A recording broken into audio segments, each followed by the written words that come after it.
So here's how to deploy your portfolio site on GitHub. It's actually quite easy to do, so make sure you watch to the very end and don't skip any important steps. For this, first you have to click on the plus icon and then you have to click on the new repository option to create a new repository. Here, to name your repository, you have to add any name that you like.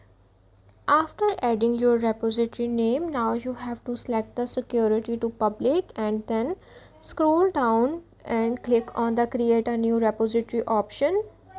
After creating your repository, here you have to simply copy the code to clone your repository.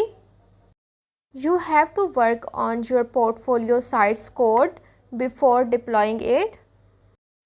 Develop your portfolio site using HTML, CSS and any other technologies that you prefer.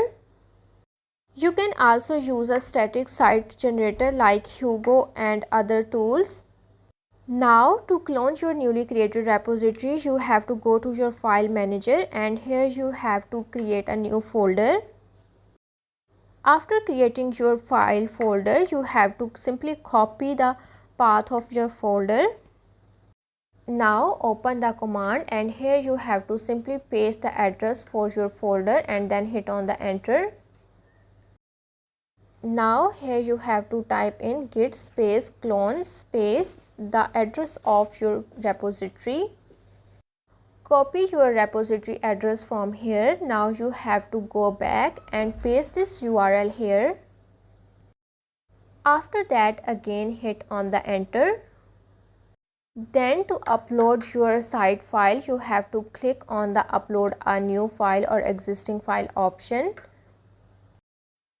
Here you have to click on the choose your files and then from your computer's library you have to select the file that you want to upload for your profile or portfolio.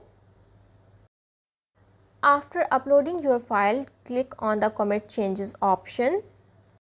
Now push your portfolio site's code in your GitHub repository. You can set up automatic deployment by using GitHub Actions.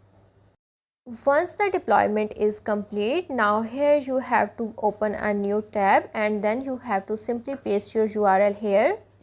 Now you will be able to view your live portfolio. So that's how to deploy your portfolio site on GitHub.